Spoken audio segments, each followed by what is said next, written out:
एक तरफ ओवैसी तो दूसरी तरफ all India Muslim personal law board भी मुस्लिमों को डराने में जुटे हुए हैं, क्योंकि कल ज्ञानवापी में पूजा को लेकर कोर्ट के फैसले पर मुस्लिम पक्ष सामने आया पूरे लाव लश्कर के साथ, और कहा गया मुस्लिम पक्ष की तरफ से संविधान में भरोसा रखने वाले मुस्लिमों को सदमा पहुंचा है।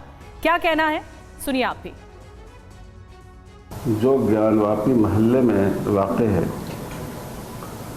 उस वाक़े ने इस मुल्क के न सिर्फ 20 करोड़ मुसलमानों को बल्कि मुल्क के संविधान पर यकीन रखने वाले, भरोसा रखने वाले और मुल्क के सेकुलरिज्म को मानने वाले इंसाफ पसंद तमाम शहरियों को बहुत ही सदमा पहुंचाया है। इस वक्त जिस तेजी के साथ ये मसाइल उठे हैं, उनसे ये महसूस होता है कि फतवा जारी होगा। फतवा कानून को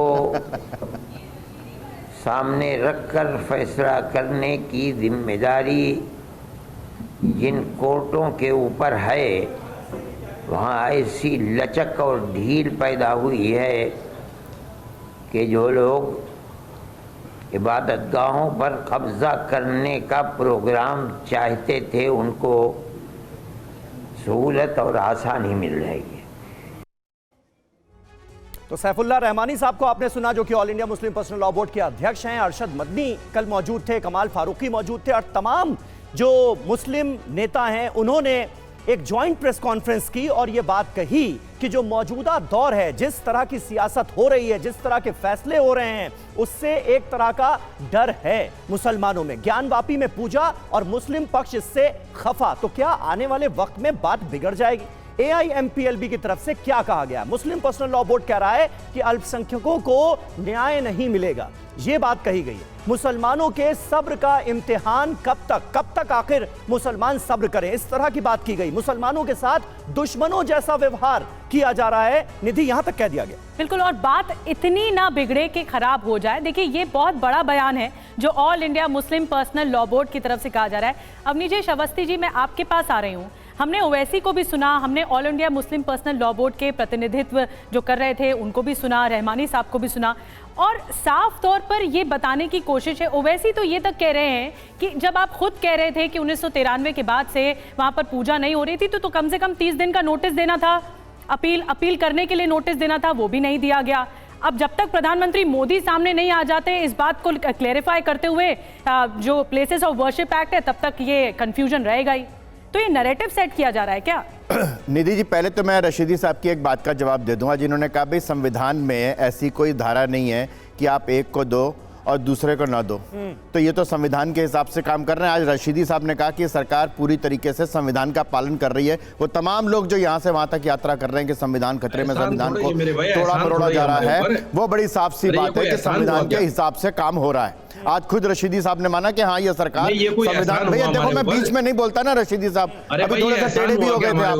बात ये है महत्वपूर्ण। दूसरी बात और इन्होंने कही कि बकरी दूध देती है बैंगन डाल के, यानी कि उनको मिल तो रहा है मुसलमानों को सब कुछ, ये भी माना इन्होंने, ये भी माना। अब तीसरी बात जो आपने कहा कि ज्ञानव्यापी में कोई लिखित ऑर्डर तो था नहीं, इसके बावजूद 30 साल के बाद न्यायालय के द्वारा अचानक एक मौखिक आदेश के द्वारा बंद कर दी गई, आपने बताया पूजा। इसका जवाब जिस दिन मिल जाएगा उस दिन मैं जवाब दूंगा कि 7 घंटे में पूजा क्यों शुरू हो गई। जिस दिन मुझे इस बात का जवाब मिल जाएगा कि 1991 के वर्शिप एक्ट के बाद 1993 में जब वो वर्शिप एक्ट जो इनके हिसाब से चेंज नहीं कर सकता, उसमें पूजा क्यों बंद कर दी गई, जिस दिन मुझे इस बात का जवाब मिल जाएगा उस दिन मैं जवाब दूंगा कि 7 दिन के बजाय 7 घंटे में पूजा। बताइए रशीदी साहब, कोई जवाब है क्या इसका? क्योंकि 1993 में तत्कालीन मुलायम सिंह यादव की सरकार ने एक मौखिक आदेश के जरिए पूजा को रुकवा दिया था, और अब जब हिंदू पक्ष अदालत में गया तो पूजा शुरू करने का फिर से उसको अधिकार कोर्ट ने ही दिया है, तो फिर सवाल क्यों उठाए जा रहे हैं? नहीं, देखिए एक चीज समझ लीजिए, 2 बातें अवनीश अवस्थी ने कही। भाई इस बात को तो हम भी मानते हैं कि सरकार तो संविधान से ही चलेगी, संविधान के बगैर तो चलेगी नहीं। बिल्कुल। लेकिन आप डंडा लेके बैठिए किसी के पास में और कहिए कि खाओ, इसको खाओ, नहीं तो डंडा पड़ेगा। ऐसा तो कुछ नहीं हो रहा कि डंडा लेके बैठा है कोई आपके पास। ये कौन सा खिलौना ये खिलाना हुआ भाई अविनाश अवस्थी? आप भी इस दूसरी देश के बात, नागरिक हैं निधि जी, रशीदी बीच में साहब। मत बोला कीजिए, मेरी बात पूरी मैं- होनी मैं- आप बोल सकते हैं बीच में मेरे। मैं कह रही हूँ रशीदी साहब, आप बोल सकते हैं आप भी रशीदी साहब देश मेरे के बीच में। नागरिक हैं, आपको भी भरोसा है कि आप फिर ये दरकिनार करना चाहते हैं कि हम जुडिशरी पे भरोसा ही नहीं करते हैं, जो नहीं, जुडिशरी से भरोसा- बात आएगी देखिए। उसका विरोध करेंगे ही करेंगे।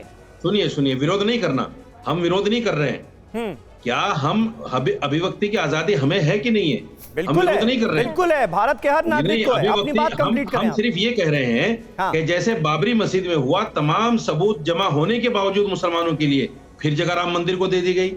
अभी रिटायर होने थे ये जज, इन्होंने जाते जाते एक फैसला सुना दिया कि वहां पूजा करो। दूसरी बात, अविनाश अवस्थी ने कहा कि एक मौखिक प्रस्ताव पर जो है पूजा बंद कर दी गई। ये अभी वो इन्होंने भी मौखिक कहा, प्रस्ताव समीर साहब ने भी या कहा ये। हुक्मनामा देने वाला कौन था भाई? मुसलमान था क्या कोई? हाँ। अरे मुलायम सिंह जी थे, वो मुसलमान थोड़े ही थे, वो तो हिंदू थे। जाके पकड़ो उनके बेटे को, जाके पूछो उनसे ऐसा क्यों किया उन्होंने। जयचंद भी हिंदू ही मुसलमानों के था। ऊपर क्यों मुड़ी जाती है ये बातें? मुसलमानों जयचंद का भी इसमें हिंदू कोई ही दखल नहीं था। पूजा बंद करने में। जयचंद हिंदू था जिसने मोहम्मद गजनवी की सहायता की थी। देखिए, मुझे लग रहा है थोड़ा सा हम डायरेक्शन से अलग जा रहे हैं। रशीदी भाई, साहब, क्या मैं आपसे अब- सीधा सवाल पूछता हूं ना, जो बात पूछिए। असदुद्दीन ओवैसी कहने की कोशिश कर रहे हैं, all India Muslim personal law board कहने की कोशिश कर रहा है, क्या वाकई इस देश का मुसलमान डरा हुआ है या सिर्फ नहीं, ये नहीं, नहीं, सियासी नहीं। बयान है? नहीं नहीं, बिल्कुल नहीं। देखिए, देश का मुसलमान डरा हुआ नहीं है। हाँ। और मुसलमान क्यों डरेगा आपने भाई? clear कर दिया। अपने घर में कोई डरता है क्या? ठीक है, आप चलिए ये तो अपने मानते घर हैं में कोई डरता है कि क्या? आप ये ये मेरा घर मानते है। हैं कि भारत हमारा घर है और घर में कोई डरता बिल्कुल। है क्या? बहुत बड़ी बात आपने कही।